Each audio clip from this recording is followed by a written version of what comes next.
जिंदगी में बिल्कुल भी खुश नहीं थी, क्योंकि उसका पति रात को उसकी प्यास कभी भी अच्छे से नहीं बुझा पाता था, जिसके चलते रोनी का मूड हमेशा ही गुस्से भरा रहता था। वह बाहर से अपनी फैमिली के साथ खुशी खुशी रहती थी, लेकिन अंदर से उसे एक ऐसा इंसान चाहिए था जो उसकी प्यास बुझा सके। एक दिन उसकी कंपनी में नए कर्मचारियों का रिक्रूटमेंट होता है, जिसमें कि सैम नाम का एक लड़का सक्सेसफुली कंपनी के सारे इंटरव्यू पास कर लेता है। रोनी पर्सनली जाकर उसे कॉन्ग्रेचुलेट करती है, मगर सैम का व्यवहार थोड़ा गुस्से वाला था, इसीलिए वह रोनी को अच्छे से जवाब नहीं देता। रात के समय रोनी अपने पति के साथ इंटीमेट हो रही थी, लेकिन हर दिन की तरह उसे बिल्कुल भी मजा नहीं आता, क्योंकि अब उसे किसी और की तलाश थी जो उसे खुश कर सके। फिर सीन कंपनी की एक पार्टी में शिफ्ट होता है, जहाँ सैम और रोनी की एक बार मुलाकात होती है। सैम एक कॉम्प्लीमेंट देता है कि तुम आज बहुत हॉट नजर आ रही हो, पर रोनी उसकी बातों को इग्नोर करते हुए अपने पति के साथ डांस करने लगती है। लेकिन रोनी की बातों से उसके दिमाग में कुछ कुछ होने लगता है, इसीलिए वह अकेले ही साइड में खड़े होकर रोनी को देखती रहती है। अगले दिन रोनी जब अपने ऑफिस आई तो उसे जमीन में सैम की टाई गिरी हुई मिलती है, इसलिए वह उस टाई को उठाकर अपने केबिन में आ गई, जिसके बाद तो वह टाई के साथ अजीब अजीब हरकत करने लगी, मानो उसे सैम से कुछ चाहिए हो। थोड़ी देर बाद सैम खुद ही उससे मिलने आता है और कहता है कि मुझे तुमसे कंपनी से रिलेटेड कुछ बात करनी है। रोनी भी उससे बात करने के लिए मान जाती है, जिसके बाद सैम कई सारे सवाल पूछता है कि तुम इतनी सुंदर हो और तुमने इतनी बड़ी कंपनी कैसे संभाली। रोनी रूड तरीके से सारे सवालों का जवाब देती है, पर जब वह वहाँ से जाने लगी थी तो वह सैम को किस कर देती है। अगले दिन ऑफिस में सैम पूछता है कि कल जो तुमने मुझे किस किया उसका कोई मतलब है या फिर वह ऐसे ही एक नॉर्मल मोमेंट था। रोनी बताती है कि मैंने तुम्हें अनजाने में किस कर दिया था, तो इसके बारे में ज्यादा मत सोचो। दरअसल रोनी चाहती तो थी कि मैं सैम के साथ पकड़म पकड़ाई खेलूं,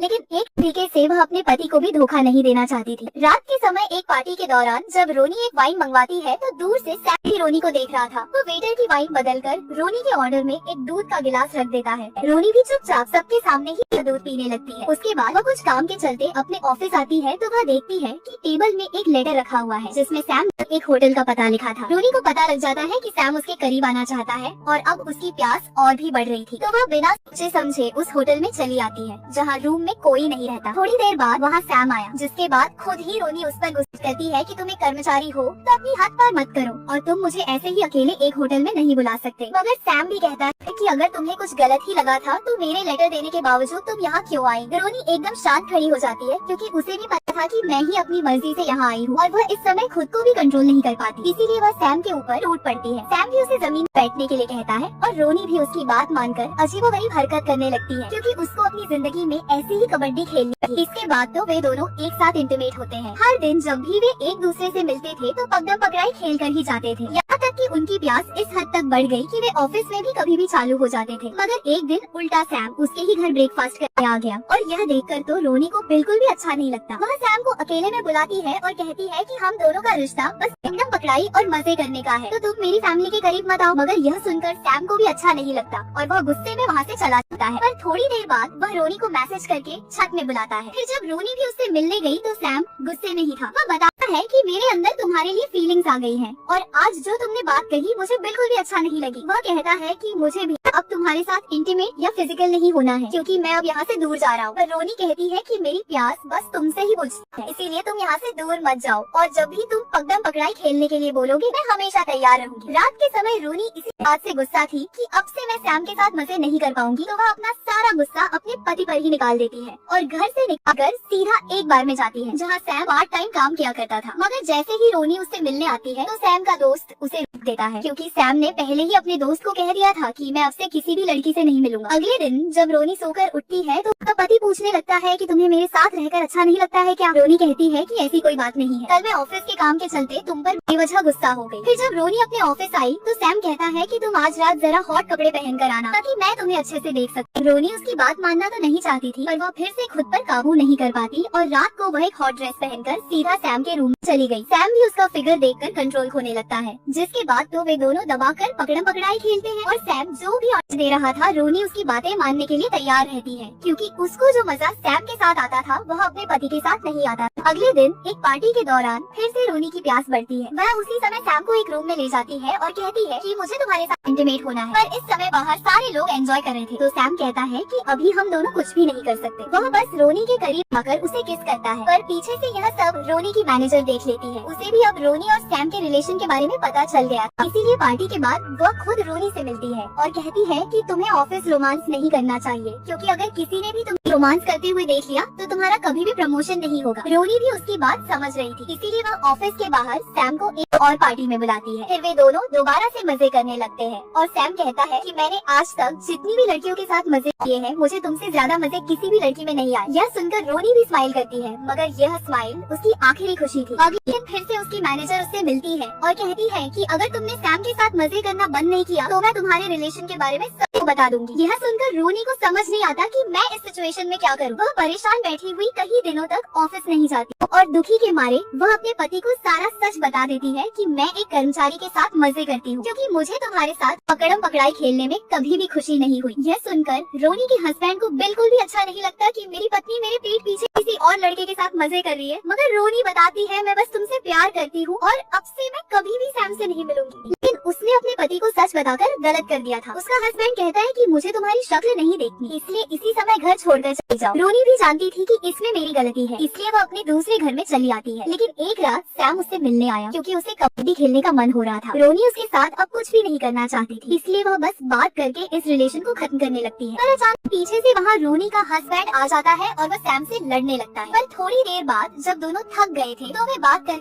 पूरा मामला सुलझाने लगते हैं। रोनी का हस्बैंड कहता है कि मैं अपनी पत्नी से बहुत प्यार करता हूँ, तो प्लीज यहाँ से चले जाओ। यह कहते हुए वह जोरों से रोने लगता है और इस समय सैम भी समझ जाता है कि मैंने रोनी को अपनी ओर आकर्षित करके बहुत बड़ी गलती की है, इसलिए वह खुद ही उठकर वहाँ से निकलने लगता है। अब कुछ दिनों तक रोनी ऑफिस नहीं जाती क्योंकि उसका मूड बहुत खराब रहता था। उसे हर वक्त अपने पति की याद आती रहती थी। एक दिन उसकी बेटी उससे मिलने आती है और बताती है कि आपको घर वापस आ जाना चाहिए क्योंकि फादर भी आपको बहुत मिस करते हैं। तो रोनी भी उसी समय अपने पति से मिलने जाती है और माफी मांगती है कि आज के बाद वो उसे धोखा नहीं देगी। उसका पति भी उसे माफ कर देता है, जिसके बाद वे पकड़म पकड़ाई खेलने लगते हैं। और इस बार रोनी को अपने पति के साथ बहुत मजा आता है क्योंकि अब वह अपने दिल से इंटीमेट हो रही थी। फिर अगले दिन जब वह अपने ऑफिस आई तो उसे पता चलता है कि सैम ने जॉब छोड़ दी है और इसी के साथ हमारी यह कहानी खत्म होती है। अगर मूवी अच्छी लगी हो तो वीडियो को लाइक करके चैनल को सब्सक्राइब कर देना।